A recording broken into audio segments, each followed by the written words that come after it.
एक गांव के किनारे एक प्राचीन वृक्ष के नीचे एक बुजुर्ग बाबा बैठे थे। उनका चेहरा झुर्रियों से भरा हुआ था, लेकिन आंखों में गहरी चमक थी, जैसे जीवन का सारा ज्ञान समेटे हो। वह रोज सुबह सुबह वहां बैठकर साधना करते और आने जाने वालों को आशीर्वाद देते। लोग उनकी बातों में जीवन की सच्चाई तलाशते थे। एक दिन गांव में एक नौजवान लड़का आया जिसका नाम अर्जुन था। वह अपने जीवन में खोया हुआ और असमंजस में था।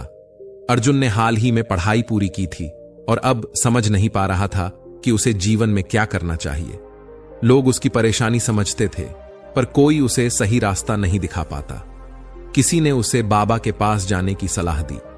वह बाबा के पास गया और नम्रतापूर्वक बोला, गुरुदेव, मैं जीवन में बहुत उलझा हुआ हूं।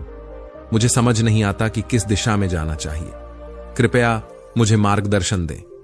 बाबा ने कुछ देर शांत होकर उसकी बातें सुनी, फिर मुस्कुराते हुए बोले, बेटा, यह जीवन एक यात्रा है और इसमें सही दिशा कोई और नहीं बता सकता। उसे तुम्हें खुद खोजना होगा। लेकिन मैं तुम्हें एक छोटी कहानी सुनाता हूं, शायद इससे तुम्हें कुछ समझ आएगा। बाबा ने आंखें बंद कर लीं और बोलना शुरू किया। बहुत समय पहले एक किसान था। उसके पास 2 बैल थे जो खेत में हल जोतते थे। एक दिन किसान ने देखा कि दोनों बैल हमेशा अलग अलग दिशाओं में खींचने की कोशिश करते थे, जिससे काम पूरा नहीं हो पाता था। तब उसने दोनों बैलों को एक साथ एक दिशा में चलने की शिक्षा दी। धीरे धीरे उन्होंने समझा कि एक दिशा में चलने से काम आसान हो जाता है और खेत जल्दी तैयार हो जाता है। अर्जुन ने ध्यान से कहानी सुनी, पर वह अब भी उलझन में था। उसने पूछा, गुरुदेव, इस कहानी का मेरे जीवन से क्या संबंध है? फिर बाबा ने धीरे से कहा, बेटा, तुम्हारे मन और बुद्धि 2 बैलों की तरह हैं।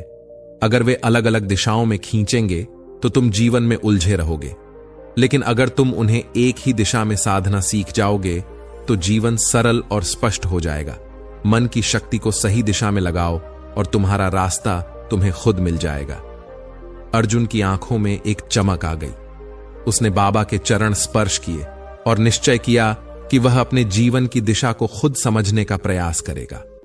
धीरे धीरे अर्जुन को अपने सवालों के जवाब मिलने लगे और वह जीवन में सही रास्ते पर चलने लगा।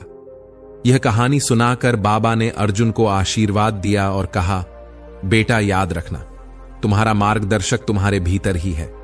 उसे पहचानो और जीवन की यात्रा का आनंद लो। उस दिन के बाद अर्जुन ने जीवन को नए नजरिए से देखना शुरू किया और धीरे धीरे उसकी सारी उलझनें सुलझती चली गईं। कहानी की सीख: जीवन में दिशा हमें खुद खोजनी होती है। बाहरी सहायता चाहे जितनी भी हो, सबसे महत्वपूर्ण है मन और बुद्धि को एक दिशा में साधना करें।